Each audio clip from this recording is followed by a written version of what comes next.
January 2025 of the Pittsburgh Trustees of Public Burial Grounds to order.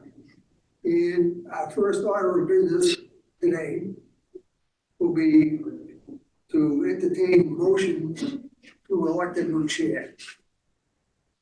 Prior to doing that, though, I would like to just say a thank you for all the years and the hard work that former chair Judy Perla did put in, and we hope she enjoys her time off.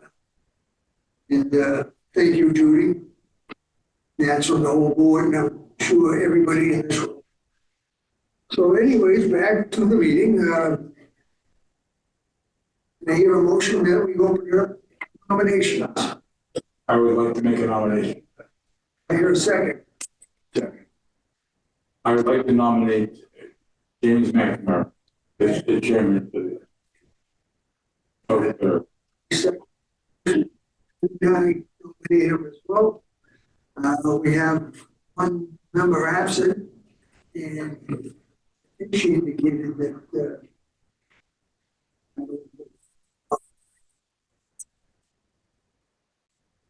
leaning that way. So, that being said, I call for a motion to close nominations. second. So moved. And questions?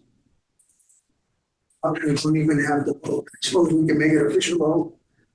You know, calling for James McNamara as new trustee, burial grounds chairperson.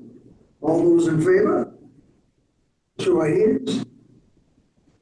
So carried. As of now, end of opening. All right, thanks, Ian. All right, thanks very much. I'm a newcomer to the committee.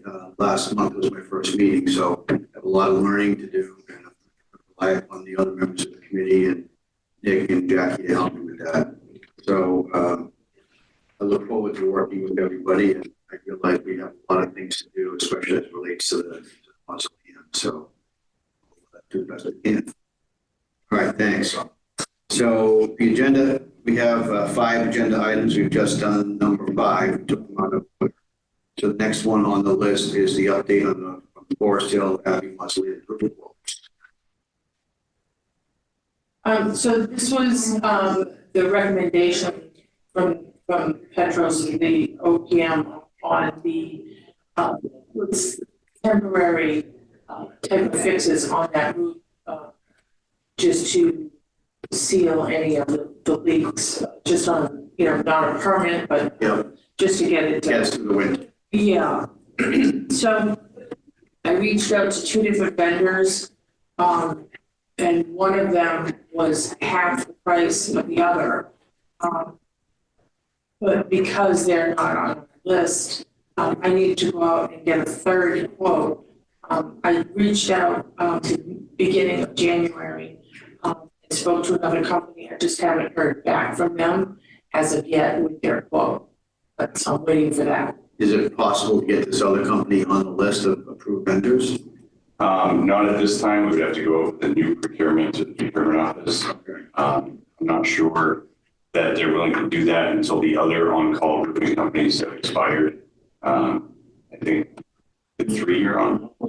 I'm sorry, I don't know. Double check with Mary, but I think there were 3-year on calls, so they probably still have another 1.5 years or so left. I think our best bet is to just bug this other roofing company and try to get it quote back as quick as we can. Any, could you tell this? So you got 2 bidders right now. Correct. One 50% the cost of the other. Go back to the highest bidder and say, by the way, we've got somebody who's 50% less. We'd like to use you, but you got to come in with a better quote. That's a possibility. Could do that. Okay, so Is there on the list? Wait for your third bid. Hopefully we get that in. But if it's, every time I bid out, projects about my home and other things, the bids are all over the map, and you literally can get things that are twice as high as somebody else. in your opinion, is the low bidder a good contractor, qualified, competent? Do you have any? Oh, no, Yes, yeah. they did the downspouts for us. Okay. The higher price company was Rockwell, correct? Yes. So Rockwell does have a good reputation as a quality for other departments that other buildings have been done. So it might be a situation you get what you pay for, but I guess we could go back to Rockwell and say, we got a quote for half your price, you know, can you match it? Yeah, give us a better one, yeah. Even if it's cheaper, it's still save the city money. Yeah. Big comment, and go back to experience. Moving, but, comes in the backyard. So if we had, you know, an emergency one day, somebody goes into the mausoleum and finds that, you know, it's a flunk there. I mean, they could be here in minutes. Yeah. We used them at the university quite a bit. And they were always, right, you know, they just, I'm not saying go with them, you know, this and that. I'm just saying that would be one thing I'd consider, even if, you know, within range, might be a little higher within range, but looking at how fast the service you can get. Yeah. We don't, you know, so much restore. Yeah, and the other idea I just had too is, so I believe Mass General law is that we need to solicit 3 quotes. If one of them is non-responsive, I think we can still move forward with having solicited those 3 quotes. I just don't know what the actual time threshold is. So if we wait, say, a month, is that enough time for them to produce that? That 3 votes. And it wasn't on the list. Right. Didn't we end up with only 2?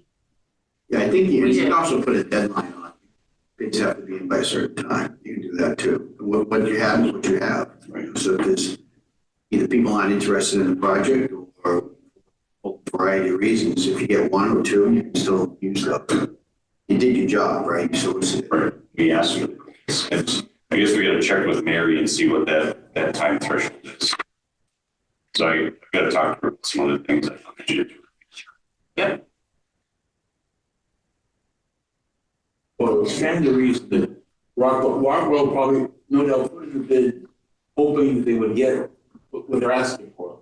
But if you would reason with them, say, point out, you have this other bid, you have another company, that, you know, it's the way how you bargain, how you make, how you word your request, yeah, for a lower bid. I mean, it's not reasonable for them to have double the price, yeah. It's not, let's put it this, it's unacceptable. If they were reasonable, they could actually lower their bid, yeah. To be not exactly maybe the same as the other one, but at least, you know, more reasonable than the double would be the other bid. They may have higher costs, who knows, but it's, you know, there's nothing wrong with asking, letting them know, look, you're in the mix, but you're a little bit too high. Is there a quote within the amount budgeted for the repair? Well, I think we potentially could do it, but I pay double. I agree. If we don't have to. I agree. So when do you think the third bidder may get back to you? Any idea? So I can reach back out to them. Yep. And then in the meantime, you know, Nick can find out what is the timeline before we just eliminate them from the process. Yeah. We want to make sure we do everything correctly. Yeah. You said Well, it should have been in the bid request, At that one. in the solicitation request, you know, all bids have to be in by midnight on such a day, you know, that kind of. I was just, no, I was just asking for quotes for the specifics that Petro asked for. They all got the same request for a quote. I did not have time. he's the project manager for.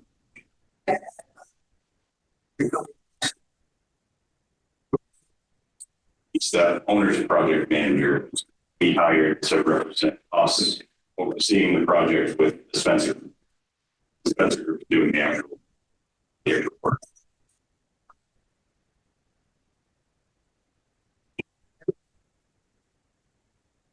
So we could ask Petros as the OPM to do that for us. We pay them for anything we ask them to do that. So if we're just asking it's probably paying him whatever that rate is, $150 an hour times, say it takes them 2-3 hours to do $100 to get that done. So that's why Jacqueline has done it, just to make sure we don't spend any extra money that we really need to spend. Or are they gonna send somebody, a representative, say, whoever we award to?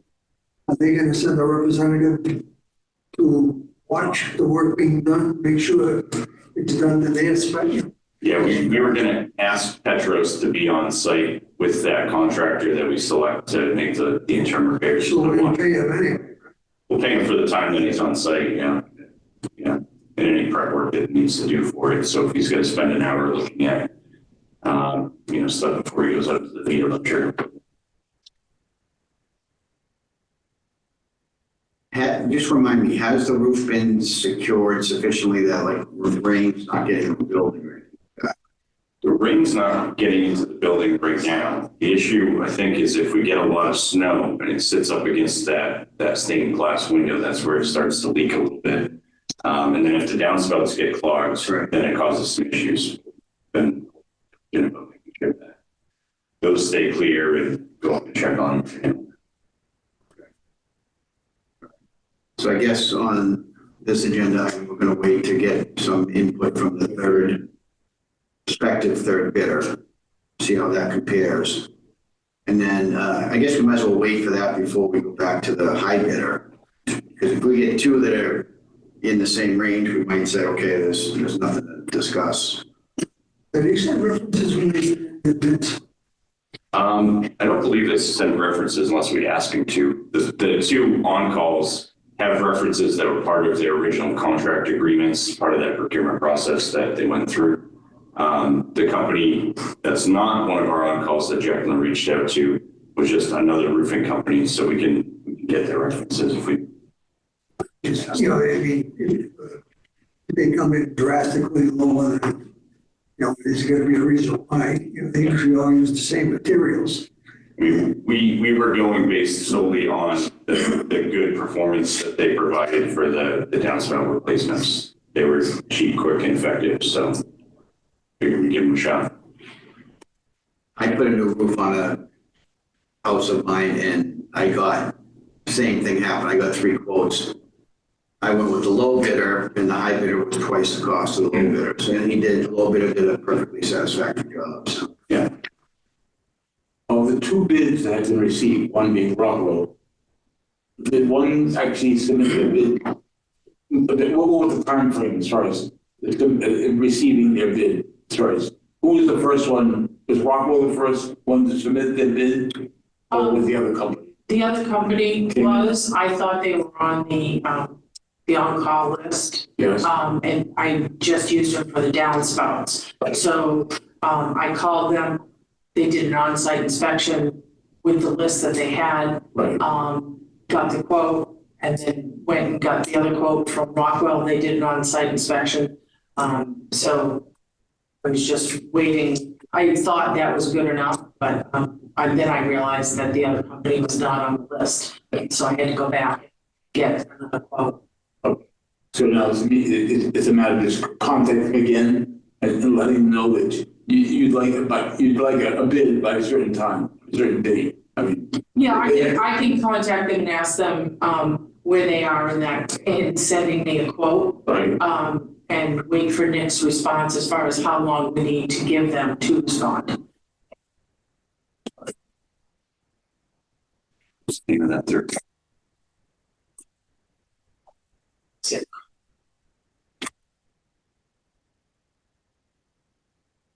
That's the other.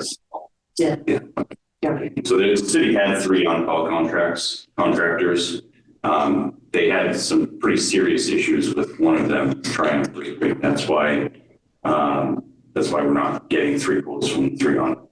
And able to get 2 from the 2 that are performed well so far. Good. Any other questions on quotes? All right, so we're going to defer that till we get more information from either the third bidder or we decide that we've given everybody enough. Yeah, so I'll check with Mary today.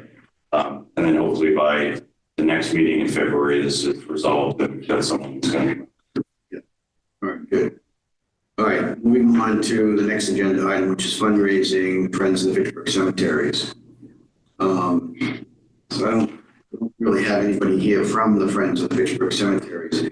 One of the things that I had committed to do was to look into, well, I had a discussion with Sally Reagan, and she's the one who's been kind of taking the lead on the Friends of the Fitchburg Cemeteries. I don't know how much longer she can really be dedicated to that. So we will have to find other people who might be interested. I did look into getting a domain name for that. It is available, and I'm going to go ahead and do that just so that as we go forward, if there is actually a 501c3 that gets formed at some point, we'll have domain names for it. What you had some news from Sally, but I don't know if you want to speak to that or if you want me to. Well, Sally informed me that the Community Foundation in North Central Massachusetts is now accepting donations for the Friends of the Fitchburg Cemeteries made out to the Community Foundation. Anyone, our viewers, anyone watching this meeting, if they would make out a check out to the on a check, make out to the Community Foundation in North Central Massachusetts. But it's for the Friends of Fitchburg Cemeteries on their check, and they can send it to the Community Foundation, 649 John Fitch Highway, Fitchburg, Massachusetts, 01420. They will accept these checks on behalf of the Friends of the Fitchburg Cemeteries, and they're supposed to contact the donors. Now, these are tax-deductible donations that people send it. So I would hope that those who are watching this will be willing to donate to our cause, which needs help. Yeah. So just to remind anybody who may watch this proceeding at a later time, so we want to have a situation where people can donate to the mausoleum project, but we don't want the funds to be commingled with city funds because you never know what happens to them. So in this case, the Friends of the Fitchburg Cemeteries is being set up as similar to a nonprofit. But in this case, because it's not yet established, there's a group called the Community Foundation that handles the accounting for the finances for a bunch of little smaller nonprofits, we'll just call them that. And so they've agreed to handle the donations that come in on behalf of the Friends of the Fitchburg Cemeteries. They're segregated accounts. They only belong to the Friends of the Fitchburg Cemeteries. And anybody who makes a donation to our cause, you will get a tax deduction, assuming you itemize on your income taxes, but you will get a tax deduction for that if that's what you would like. So we highly encourage everybody who has an interest in the Fitchburg Cemeteries. We've got a lot of history in Fitchburg, great cemetery. The mausoleum is a fantastic building. We encourage everybody who's inclined to do so to make a donation to it. Again, the Community Foundation is our fiscal agent. They handle all the work, but it is for the Friends of the Fitchburg Cemeteries. So those donors realize it's going for the Friends. Yeah. I think, so Sally had mentioned the last time, or maybe it was Judy, I guess they had sent out pledge requests, and I think they are about 50% of the way towards, they wanted to raise $10,000 because that was the original number that Community Foundation gave. But I think they have about 50% of those pledges, so $5,000 approximately. So at this point, I think they can go ahead and actually request people to honor their pledges and actually make their donation. Because the Community Foundation agreed Right. to start this, right now, before the attainment of 10,000. They said, we will do it we'll do it at a lesser amount to start it. So I'll make it a point to follow up with Sally and find out what the status of that is, so I can report back at the next meeting. So, just a little to add with this, if I can, the 501c3 was put in place at the end of December, like I think the 21st in that area. Anyone who makes a pledge, they give you back that form with their tax ID. They give you back that receipt. Okay. I did follow up. Judy and Sally was working, trying to get a donation from a club that was no longer in existence. So I can't personally solicit, but I did a follow-up to let this organization know that we are now established, so they could make that donation. And the gentleman, we went back and forth a little bit, and he told me today that the check is going out in the amount of $5,000. Good. So that's in process. So I think we're going to be at that $10,000 goal. Yeah. Yes, exactly. Good. So that's impressive because in our, I think October, November meetings, we were only at 20% thereabouts towards our goal of 10,000. We're already at essentially 100% once that check comes through and once the pledges are collected. Right. So, well, we'll see. You know, people make pledges, they don't always live up to them. We'll see how it goes. But especially if we're getting a $5,000 check, it's a big, it's great. Would it be in order to thank this organization is making this donation? Because we happen to know what organization this is. Yes. Or unless they. I need permission. You need permission to from them. disclose that. Okay, so Yeah. if they, once they grant permission, we know their donation. Yeah. So thanks. Okay, so that's number two. The next one is approval of, actually, we have to get approval for the October 31st meeting minutes as well as the November 21st meeting minutes. So, just to interrupt you for one minute, because I didn't add it on to your yeah. agenda, you can, because in my report, I spoke with Judy and she reminded me that we had to, so I put it in my report, so we're covered. Okay? Motion we accept the minutes for the, it was November, October 31st. October 31st. I'll second your motion. All right, all in favor? Aye. All right, the motion carries. And I hear a motion for acceptance of the November 21st meeting minutes. I move to accept the minutes of the November 21st, 2024 meeting. Second. All in favor? Aye. Motion carries. The last item, agenda item is the superintendent's report and approval. I don't know, Jackie, if you have anything in particular you want to tell us about. We have your report.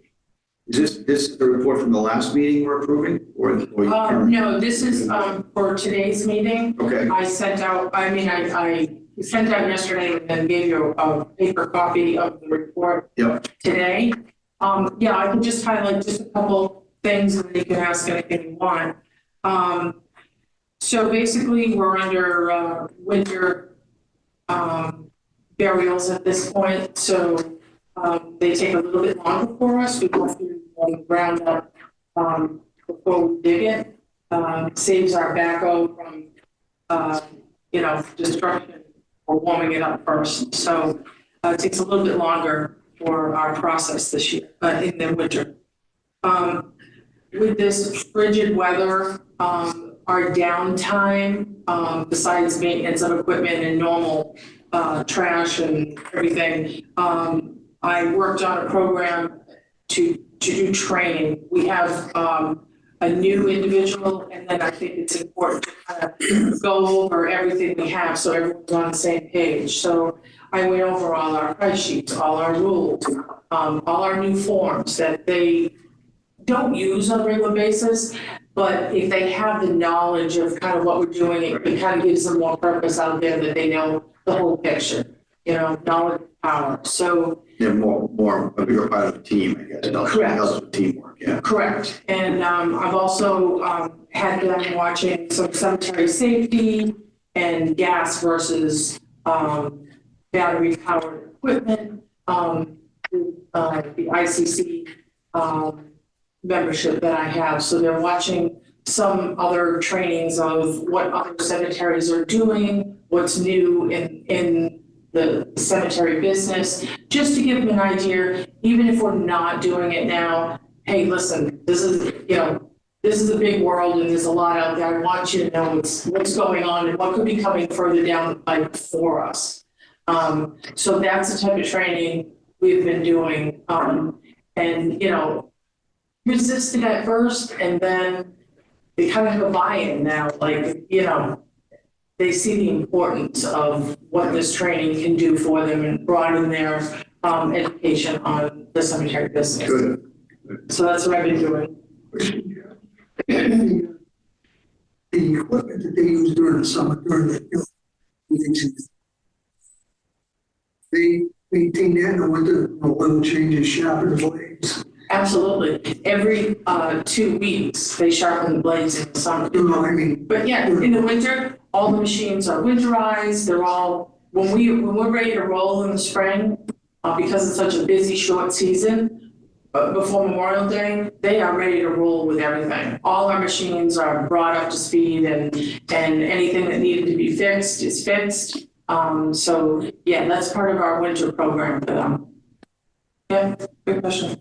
They do a good job. I was driving by one day because I live over on that side of town, and I saw 2 or 3 of them out there, cleaning up all the trash that accumulates on the sidewalk side of the Ave. So generally looks pretty good. Yeah, unless there's a big, huge windstorm, they generally clean that walking path and within the cemetery on Fridays. Okay. And they'll do the graves to specifications if somebody has put some ornamentation or flower, artificial flowers to jump along during season. The Friday is kind of their cleanup day. They'll clean the trucks, they'll clean the back room, and yeah, that's our general, let's get our stuff together weekly. Are artificial flowers allowed in the cemetery? Only during the winter Okay. months from November to March 31st. Okay. Yep. Because I know I've seen other cemeteries where they don't want them at all. I think just because they become a problem cleaning them up. The weed whacker hits them, they go all Right. over the place. Yeah. So only during the winter months, they're allowed per our rules. We're not out there weed whacking. Yeah. So we ask them if they don't pick it up by the time we do that cleanup, it's ours. Are there signs indicating artificial flowers permissible during the winter? I mean, is the public aware of that? I mean, as far as with any signage? So, I'm sorry. No. So when I meet with the families, Yeah. they get the planting guide, the rules, a bunch of other stuff. But we recently instituted that they signed that they got them. So we know, listen, these rules, this is, you have it in writing here. It is on our website. So, it's on the bulletin board too. yeah, as you drive in, yeah. Yeah, and generally, if we have a new family and it might not be that person that signed, but like maybe a nephew or niece or somebody else who doesn't know the rules, we'll take a picture of the grave out of spec. I will give them an email, because I've collected their emails now, and politely say, can you pick this up? We try to do that, but if it's totally out of control when they're out there on Friday and they just pick it up, and we have every right to dispose of it. We don't have like a big sign of the rules like you see at some parks, right? As the parks rules and regs signs. We could look at adding something like that. And my opinion is that it kind of makes it look a little tacky. So you want to do it tastefully, right? I mean, the last thing you want with grieving families is this big sign that's just rules and regulations. Right. You don't want that. That's the last thing that they Yeah. during the funeral process. So having the paper copies and sign offs and emails, and we've got it on the bulletin board. I think that covers our bases, but if things get out of control, we could explore adding some tastefully done signage. We'd have to be very thoughtful about how we do that. And in your experience, it's mostly the people who have been recently buried that have a lot of that stuff as opposed to graves that have been there for some time. But generally, yes, because if they've been there for some time, either they've gotten an email or a Right. phone call from me, and they generally kind They of know. get that, yeah. Anything else on Jackie's report? I just have two more things. Oh, go ahead. So we are working, we did the first draft of the 26 budget. It is just a simple draft that the business manager, Courtney, has. So what generally happens within this committee is it's usually a two-person committee that sits in with Courtney, Nick, myself, and we go over the budget that we're going to submit to the mayor prior to submitting it. So I'm not sure if you want to form a committee for the budget, because I'm not sure when it's going to be coming up. Usually they make initial requests sometime early February, and it's due mid-February, drafts are due mid-February. And then we wait a little bit, don't hear back until sometime in March. And then basically the ask is, the budget is this, we've got to trim 10%, go back and give us your updated figures. This year with it, from what I hear, is going to be a little bit tighter. And I'm not sure how that exercise is going to go or what the timeline is going to be. The city hired a third-party company to come in and kind of do an audit and make recommendations to the mayor and her finance team on what the budget should look like. I don't know when that process is going to be completed. That might change the typical timeline budgeting process. We're trying to get ahead of it, knowing that there's going to be a large deficit, and trying to see where we can cut and all that. So that's why our business managers asked Jacqueline and the other division managers to produce basically draft budgets, if that makes sense. So it's kind of up to you as the chair how you want to manage this process. We're happy to sit down as soon as now and go over the draft budget, or we can wait until the draft budget is done and we get official requests from the mayor's finance team to begin working on the drafts. I wouldn't mind sitting sooner rather than later, more from the perspective of just learning what goes on and what the budget numbers look like and things that you have to deal with. So it's more for educational for me. I don't know if anybody else wants to do that as well. No, I think that's a good idea, do it that way. Want to go in or you want me to go in? Well, if you don't do it, I'll let you do it. All right, so Andy and I will be that two-person committee to sit with you guys and go through the process. I think it'd be instructional for me, so I would look forward to it. And it's not a huge budget and it doesn't take a long time to go through it. Yep. So I think if we schedule an hour sometime between now and the next meeting, we can go over the draft budget. And then once we get the official request from there and kind of know what our target is, we can revise that and have another call or meeting. So your initial draft goes to the mayor, and then she kind of looks at everybody's budget and gives the mandate, everybody cut X percent. Okay. And then we produce our final budgets, and then we have a meeting with the finance team. Usually that's the mayor, the auditor, the treasurer, the assessor, and then whichever department or division is involved. Yeah. Go over kind of the presentation of our budget to that finance team. Then the mayor makes her final decision, puts forth that to city council, and then there it goes through the city council process. So when they're reviewing, do they look at your kind of overall budget, or do they look at the pieces like Jackie's piece and different? They look at the pieces. Okay. So the cemetery division will be looked at separately. Usually when they do the actual budget hearings with the mayor's finance team, they'll ask DPW, streets, parks, and cemeteries all to come at once. Sometimes they'll split it off and do parks and rec separate or cemetery, but in the past few years, at least that's how it's been. So me, Jacqueline, her counterpart in Parks and Rec, and then her, I usually handle the streets division, and leave the superintendent out of it. And then our business manager will all sit with the mayor's finance team for those three divisions. Okay. Water and wastewater are typically handled separately just because they're enterprise funds with pretty substantial budgets. So they're 10 million thereabouts. So. Now, one of the pieces of the budget, I see that you're gathering information on new software. That would be part of the budget, or not? That's right. If you're in new software, you would be putting that in your budget as far as, buying new software. Or is that something in the IT? I mean, whose budget does the software for the cemetery department go to?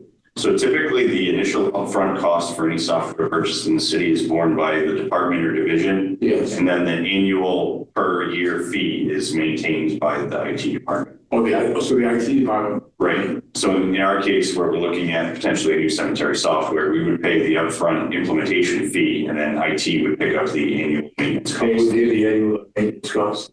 Sometimes that works out slightly differently depending on what it is and what function it serves and all that. But in general, that's kind of the rule of thumb. Did you know what I'm gonna ask? No, The 20 grand that we had before that our IT department took, we wanted to buy the software. It's still available to us? Is he still holding it? yes, So would that go towards yes, whatever he's got? yes. How much is the license for the software to purchase it? That's where I'm at. I did this exercise back in 2017, 18. Yes, you get some, yeah. So, where I am right now is, I've contacted a few companies. I've had a meeting with, one of the companies, asked just general questions, very upfront about our budget process and where we're at. I have a few questions after our meeting, follow-up meeting on 14th that I need to answer.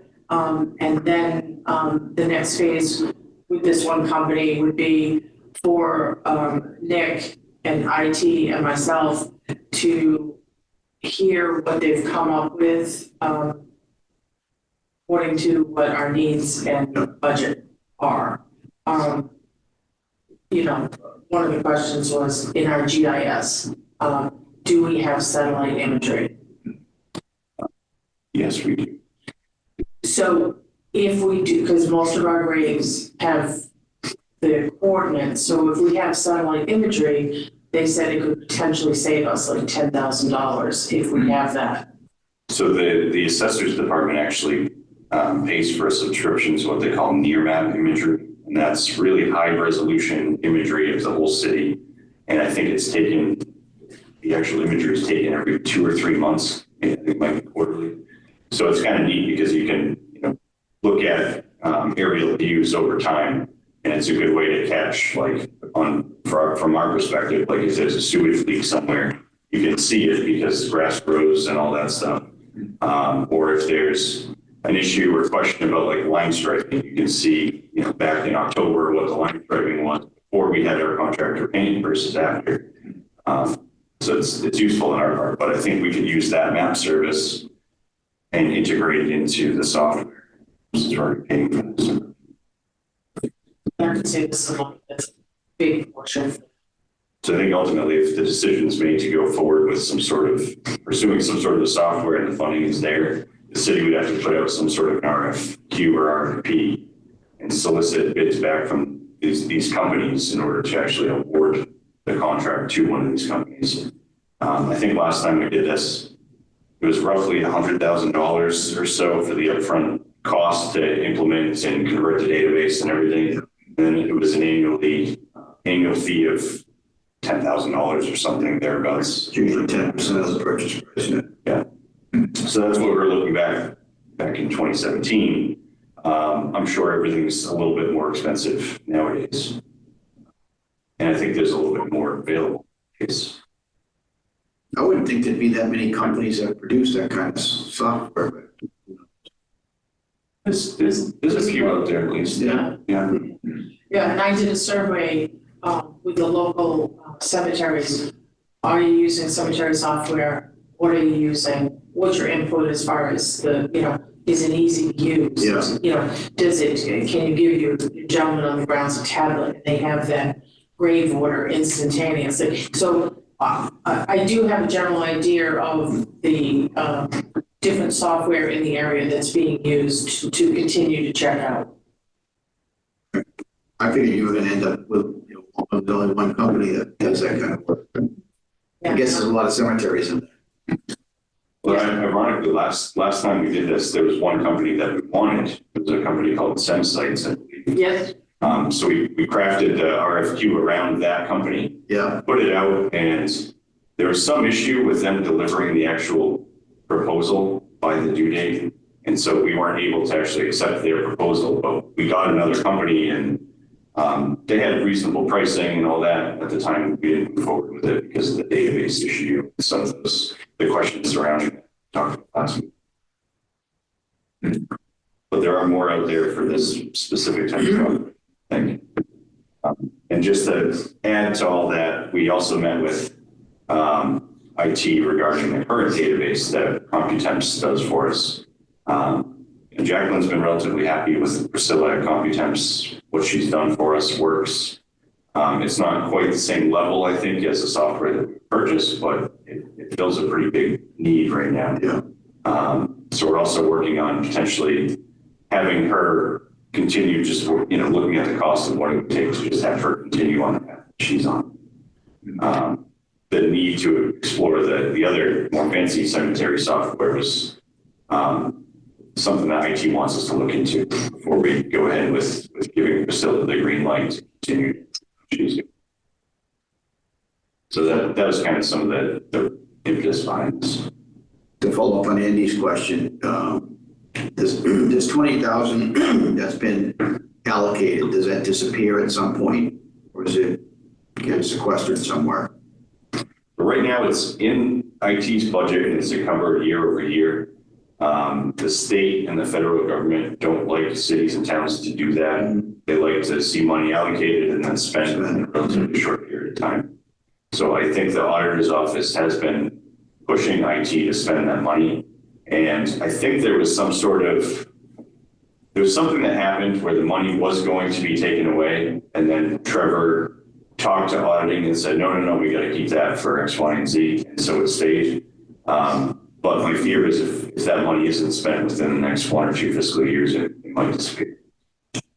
I've asked this probably a number of times, the redundancy, but why couldn't that money be transferred into the cemetery account where, at least now it's been earmarked for, and it starts to clock over again.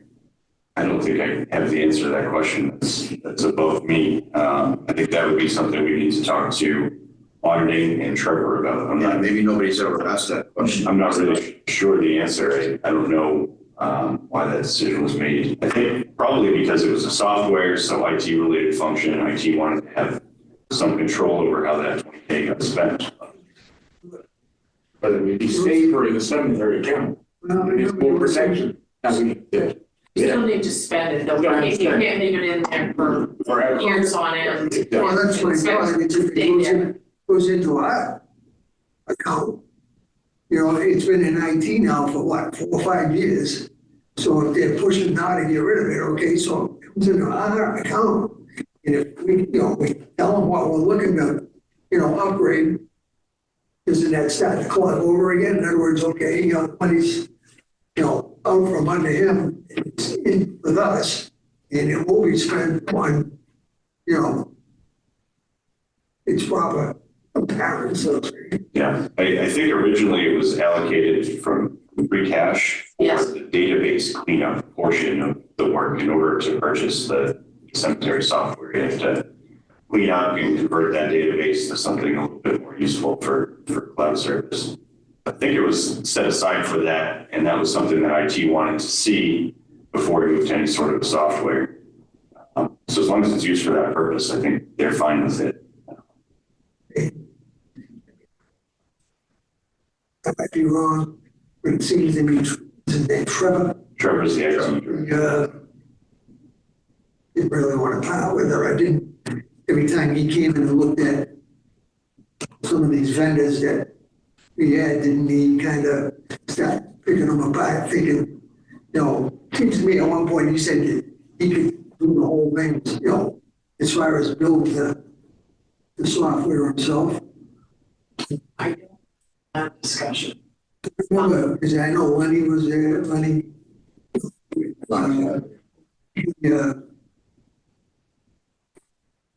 We still, I got to try to remember, but there was a kind of a thing about it. I know I questioned numerous times, why is it put there and not kept with us? Well, especially if the cemetery is going to make the purchase. Yeah. So it makes more sense for the money to be in the, well, I don't know how all the accounting works for the Right, city, like so. Trevor's control of, the software that the city has.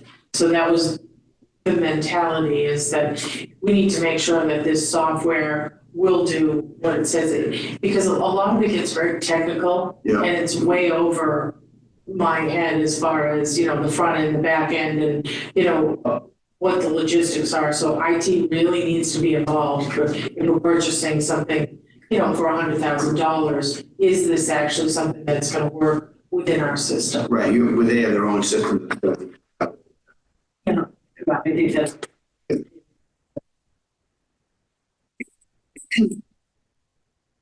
Well, the fact that it's been languishing in IT now for the past 4 or 5 years, there's a greater danger of losing it. I mean, it could, there's no guarantee that it's gonna stay there. Right. Well, especially where I know we have such a big budget hole. Yes.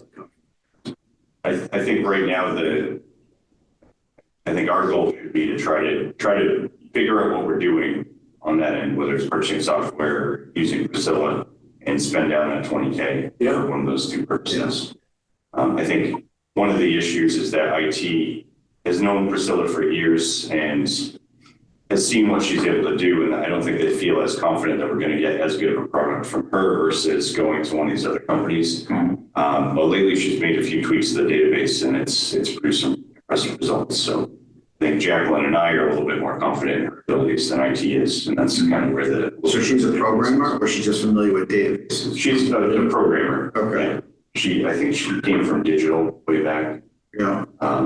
And she worked there as one of their IT staff, formed this CompuTypes company as a side job. She worked as an independent contractor for the city since roughly 2000. Yeah, I think like 30 years. She's the person who wrote this program, and then. That you're using? Yes. Yeah. So when we saw the different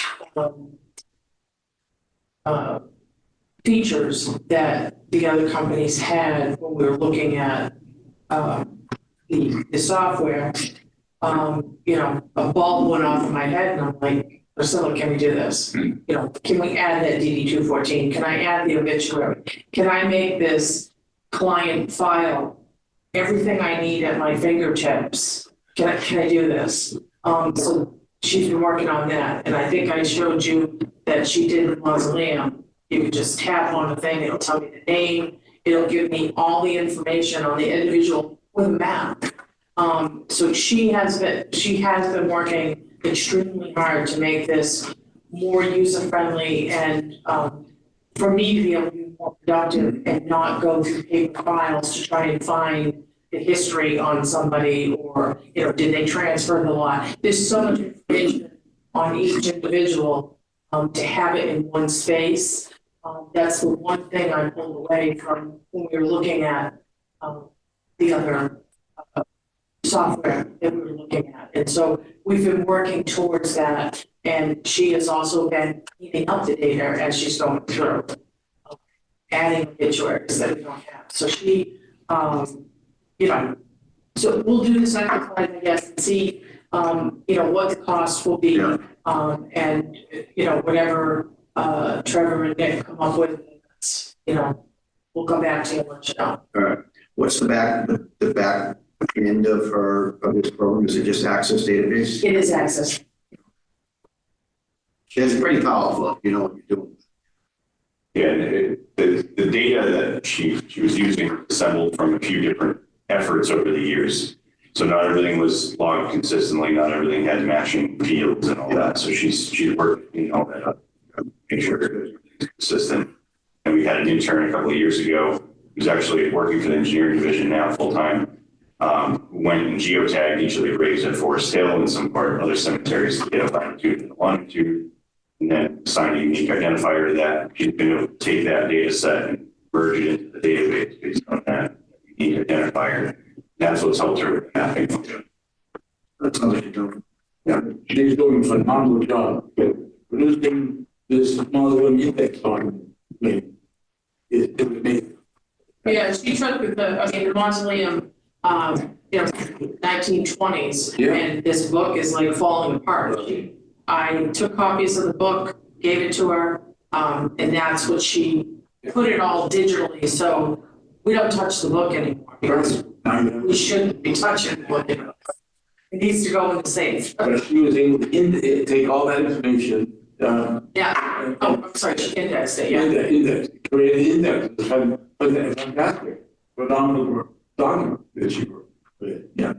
So I have more faith in Priscilla about it, and the money that actually the idea it should be used, I think Priscilla should continue doing her work. Yeah. She's doing an extraordinary job. Yeah. Because there is a whole host of issues when you're converting from one software platform to another. Yeah. Data integrity and all that stuff. Knows at this point would be the better option. The IT is, I think one of their concerns is just overall security and hosting the data and all that. One of the benefits of moving to a software is like the software as a service, so that data gets hosted remotely by the company or their subcontractor, and the city doesn't have to worry about that. So that's one of the benefits that they're looking at. But we have servers here in the city. We host data for other stuff, so it's something we can do internally. Yeah. You don't necessarily need to use third-party software. When I was at UMass, my department needed software and the IT department didn't want to deal with it. So we let the company host the data, as you're saying. It worked out fine. Just depends on how much effort it's going to be on the cities. Yeah, how much effort, and if there's a lot of the companies are data. And then there's always worry about security, data integrity. Amazon Web Services or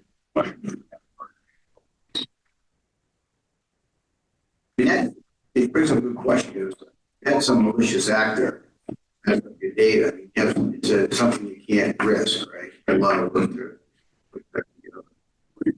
Yeah, we have within the DPW itself, I mean, we have our treatment plants that are pretty complex computer control systems. Yeah.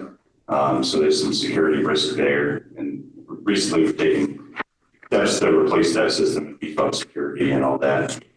There's been instances where there's been unlawful access to treatment plants in the United States, which is kind of scary.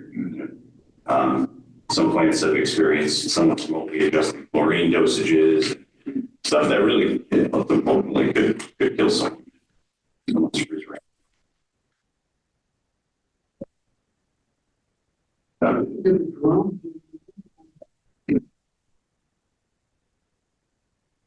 All right, Jackie, anything else? Under general here, the engineering department, the intern that Nick was talking about, who's now in the engineering, he has now put the 3 columbariums that we have. They were all just handwritten by me as I sold them and then highlighted out. He's now put them all in CAD for us. I think the next project that we'll be working on will be having them do the benches and the memorial trees.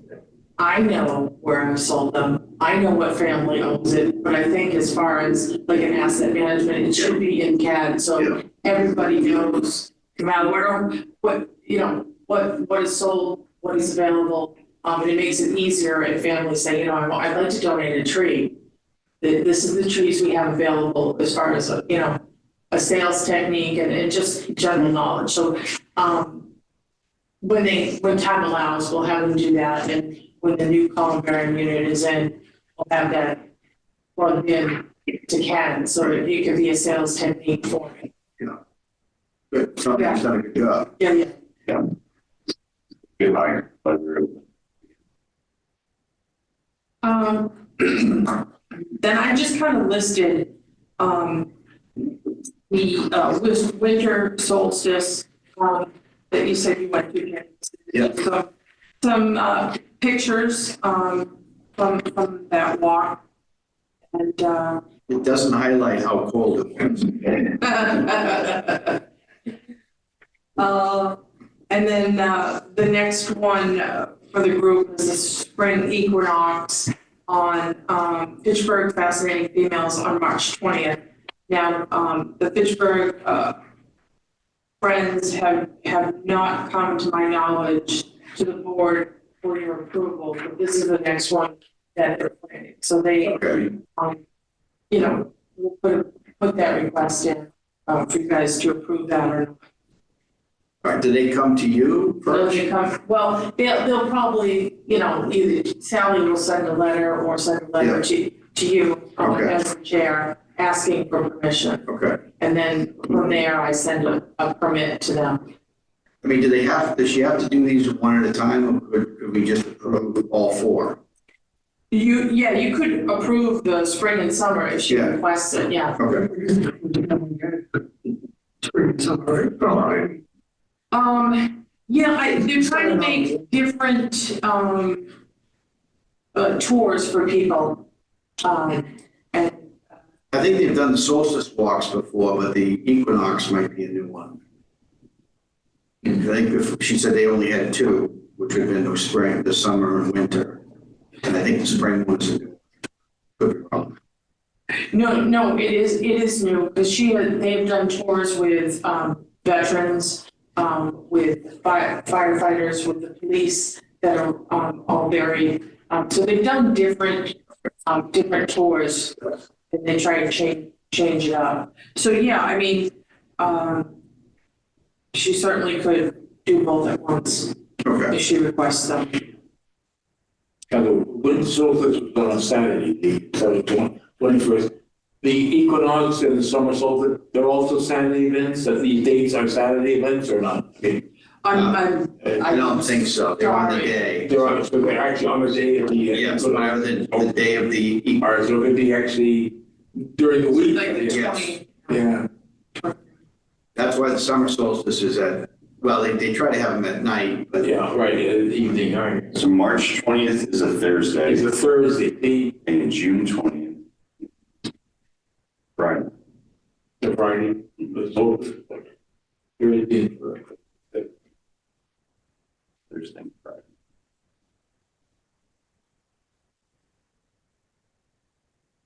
the ideal day is a Saturday. Yeah, Is it I would agree. Part of the table are available. Available on Saturday. During the week, it's more difficult to attract people to such an event. Yeah, Busy with work. yeah. So just a couple other things, just a FYI. There was fence damage on Electric Ave. We had a bunch of photos. They took out 2 posts and, you know, the wooden boards that are there. And we thought we had, the police report they had was not the same report. So this was a hit and run. So responsible. Again, the police had no indication at all who did it.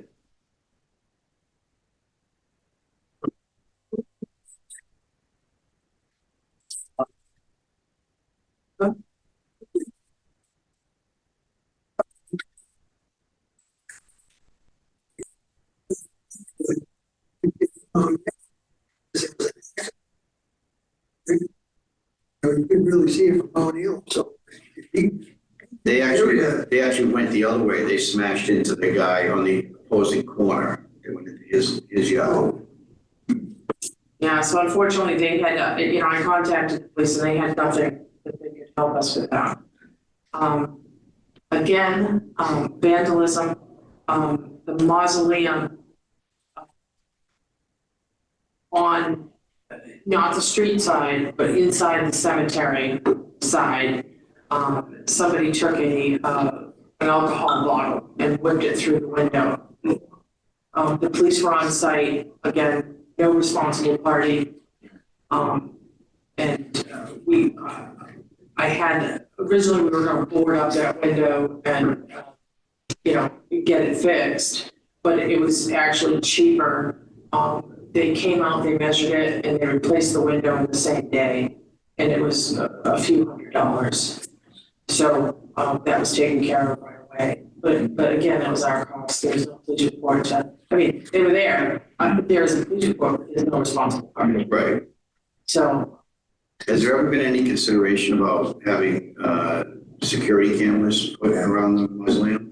Yeah, I think 2 years ago, we went through a big exercise to try to do it. And ultimately, I think IT was not supportive of the idea. So we went so far as to have someone from FPD here give their recommendations. So it wasn't specifically for the mausoleum, but it was for some vandalism that was happening up at Laurel Hill Cemetery. I think the challenge is connecting it to internet and power. So it's either going to be battery and Wi-Fi or battery and record. Those are the two easiest options. Otherwise, the power source is the problem. You could wire it into the mausoleum, yeah. At Laurel Hill, it was a different story. We were talking about power from utility poles. And,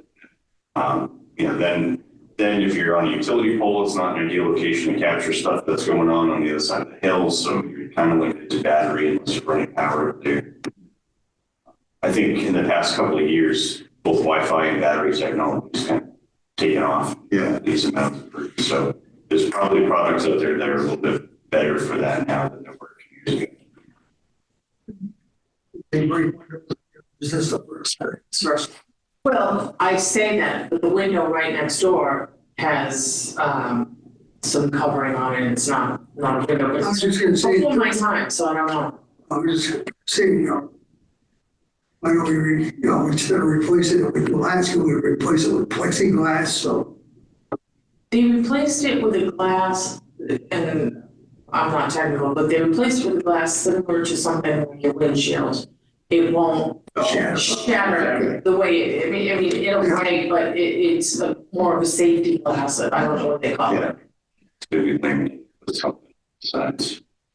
But we could look at just getting some battery powered cameras. It won't be set up like we were originally talking about. We were talking about having a live feed to the police department and all this other stuff, but really just someone needs to be able to go back and review the video footage and see if there's a responsible party that we can identify. So maybe there's something cheap on Amazon that we could buy, or some ring cameras. Cameras are pretty high resolution.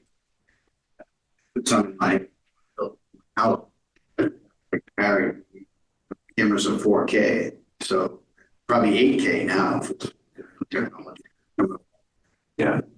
They're not that expensive, but again, you got to have power for the recording device. That's the big thing, unless you have Wi-Fi. So, thing about, if you have a broken window and it's boarded up, to me, there's a psychology around there when you're a teenager. Oh, there's a broken window, and it kind of encourages someone to think about, oh, I'm going to break a window. It's better to repair the window so the building looks intact. They just think broken windows encourage people to break more windows. So. No, I absolutely agree with you too. The holdback from doing any restoration was doing the restoration, right? But we're not with the money, so maybe we can look at replacing. Yeah. Yes. probably worthwhile. It's going to be at least another year or two, you know, if we raise the funds to be able to do so. Those are the other ones. Yeah, if we're talking about the roof, if that's still $2 million, it's gonna be a long time to raise that kind of money, if ever. Right, right. And so this temporary solution that Petros and the Spencer Group came up with, the largest figure at this point would be about 35K.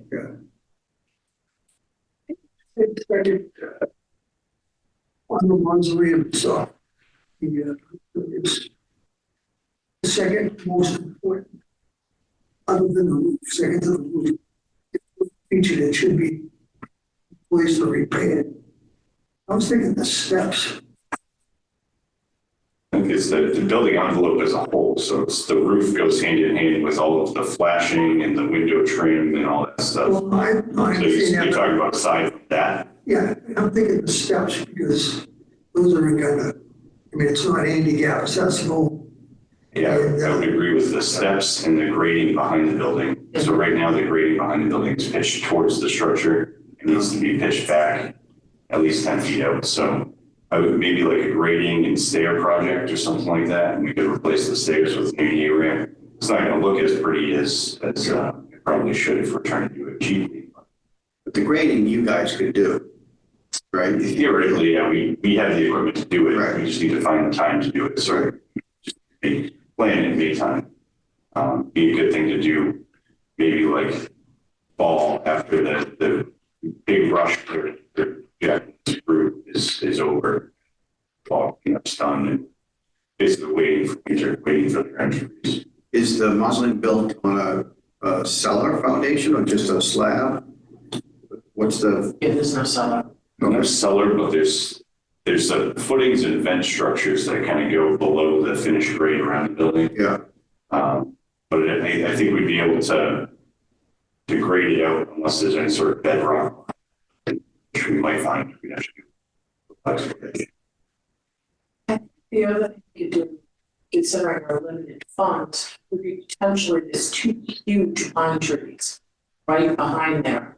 If we take those down, and I'm not, I mean, you can reference this, if we take those trees down, that would allow more sun to go on that roof to continue the drainage, you know, throughout, because I have the heat tapes and downspouts. Yeah.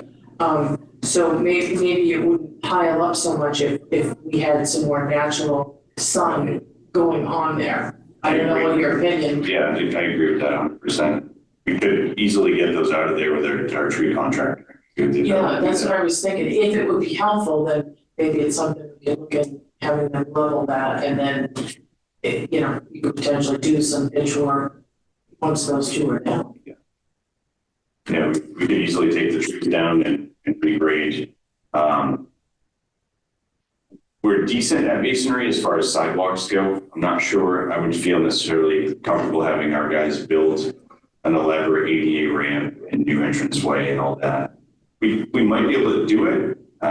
It's just how well it's going to come out. Is that going to look fit in with the aesthetically with the character of the existing mausoleum? Feel more comfortable having someone that does that all the time do that work. Our guys, they don't do sidewalk work all the time. It's usually one or two projects here and there in the summer. So they do a lot of stuff, but they're not experts at any one given thing. So contractors' quality is usually a bit higher than our guys. Is there only that one main entrance, or is there a back entrance? I mean, could you put a ADA ramp in the back or someplace? That's what I thought. I drove around here the other day. Is that an issue? I mean, for say the fire department, that can only have one way in and out. I think it becomes an issue when you're doing major renovation work. I think there's a certain threshold that you hit that triggers the need to bring it up to ADA compliance. Yeah. I don't believe we meet that threshold. Just doing roofing work. Yeah. Roofing and exterior work.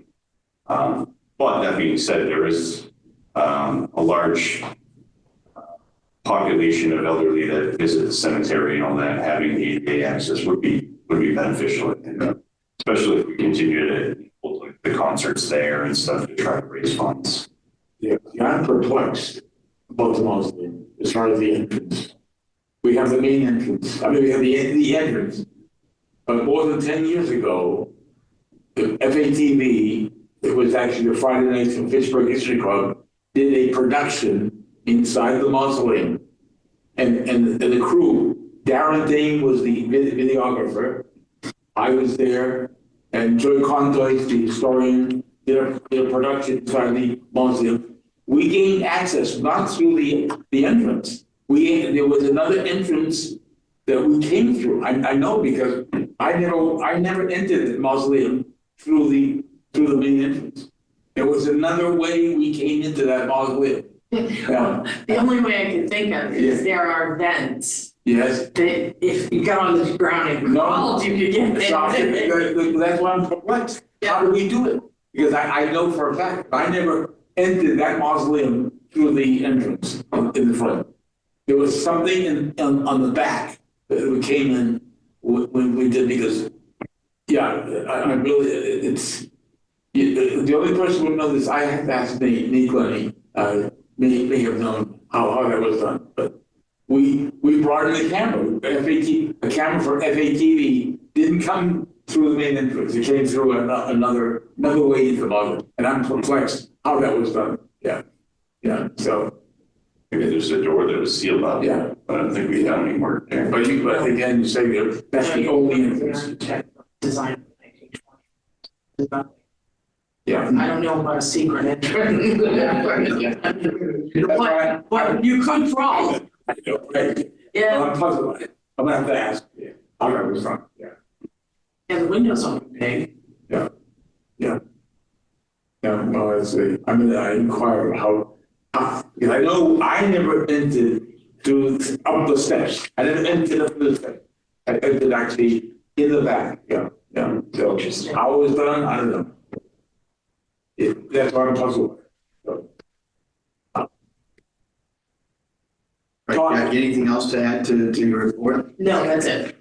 All right, can I have a motion to accept the superintendent's report? Motion we accept. I second that motion. All in favor? Aye. Motion carries. Any other business that anybody wants to discuss?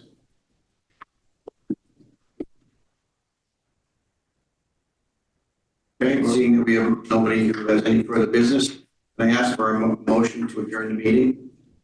I move to adjourn the meeting. Second. All in favor? Aye. Aye. This concludes the agenda for our meeting. The next regular meeting is going to be February 20th, 2005 at 9 a.m. in this room. All right, thanks, everybody.